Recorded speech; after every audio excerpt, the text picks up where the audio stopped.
सात संगत जी, प्यार से कहिए धन निरंकार जी। प्यारी सात संगत जी, आज का टॉपिक सतगुरु की सेवा सफल है।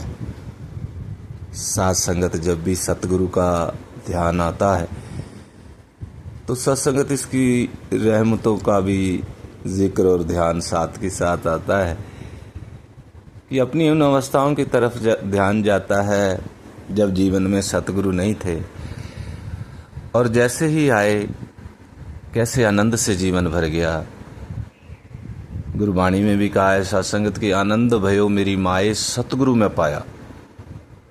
जब से जीवन में सतगुरु आया आनंद मिल गया, आनंद के साथ जुड़ गए, आनंद का, उस सच्चे आनंद का पता लगा। वरना आज सारा संसार एक ऐसी दौड़ लगा रहा है कि मुझे यहाँ से आनंद मिल जाए, मुझे कहीं अधिक धन कमा के आनंद मिल जाए, कहीं और किसी चीज़ से आनंद मिल जाए। लेकिन साथ संगत जो आनंद ये देते हैं वो सदा रहने वाला है। बाकी सारे आनंद, उनकी एक समय सीमा है। गाड़ी का आनंद है, कुछ समय के लिए पड़ोसी ने बड़ी ले ली, वो आनंद खत्म हो गया, आपने सुना है।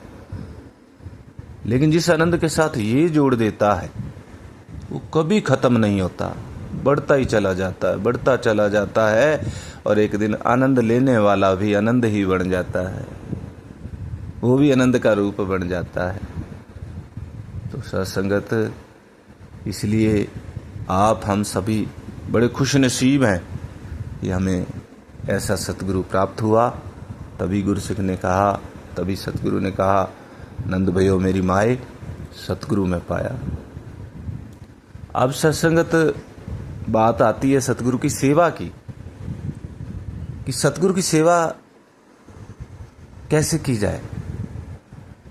तो सत्संगत, इसके लिए कोई बहुत ज़्यादा बात नहीं, केवल इतना ही समझ में आता है कि मनिए जेकर वचन गुरुदा उस्तत गुरदी होवेगी, आपे सिमरण होवेगा ते दुर्मत दूर खलोवेगी। मनिए जेकर वचन गुरु का, केवल सतवचन ही होना है, खाली गुरु का वचन मानना है बस। उस्तत गुरदी होवेगी, गुरु की सेवा हो जाएगी, गुरु की पूजा हो जाएगी। केवल गुरु का वचन मात्र मान लेने से जहाँ स्वयं का कल्याण होगा वहाँ एक ऐसा रूप बन जाएगा स्वयं का भी, कि जहाँ जहाँ जाएंगे वहाँ कहते हैं गुरसिख जो है वो चलता फिरता मंदिर बन जाता है।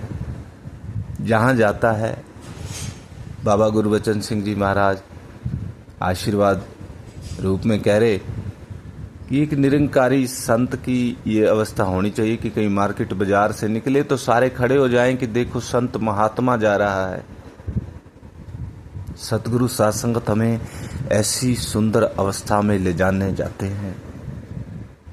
तो हमने क्या करना है सत्संगत? केवल जो उन्होंने बोल दिया केवल वही करना है, जो कह दिया वो करना। सत्संगत, इन्होंने अगर दिन को रात कहा तो ऐसी अवस्था गुरसिख की होनी चाहिए तो वो रात ही दिन को कहे।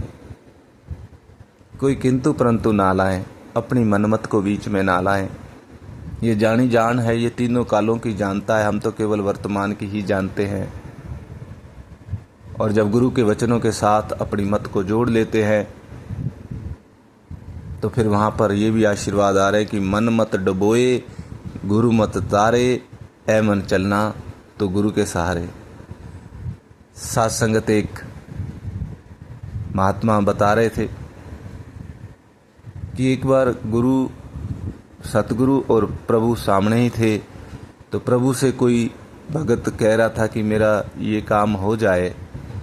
तो प्रभु ने बताया कि ये तो विधि का विधान है, आपके जीवन में ये नहीं लिखा है, ये सुख नहीं है तो आपको मिल ही नहीं सकता, क्योंकि विधि का विधान तो बदलना मुश्किल है।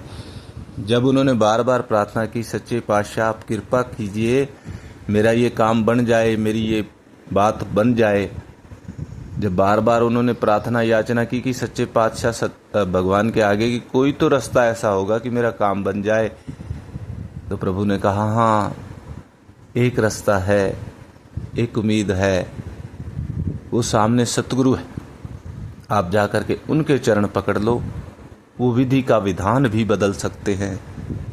ऐसी ताकत होती है सतगुरु में। तभी संतों ने अपने अनुभव को इस रूप में कहा कि 3 लोक 9 खंड में गुरु से बड़ा न कोई। ये उनका अनुभव है, गुरु से बड़ा कोई भी नहीं, करता करे न कर सके जो सतगुरु चाहे होए। ऐसा ऊंचा स्थान सतगुरु का। और सत्संगत स्वयं ईश्वर जब जब धरा के ऊपर अवतरित हुए, चाहे राम जी के रूप में, कृष्ण जी के रूप में, उन्होंने भी गुरु की शरण ली। प्रभु राम ने भी अपने गुरु वशिष्ठ जी के चरणों में जा कर के पूछा, मैं कौन हूँ। एक संदेश दिया सारे संसार को कि सतगुरु के बिना इस भवसागर से पार होना मुश्किल है। और कृष्ण जी के संदीपनी सतगुरु। तो सत्संगत कहने का भाव, गुरु बिन भवनिधि तरई न कोई।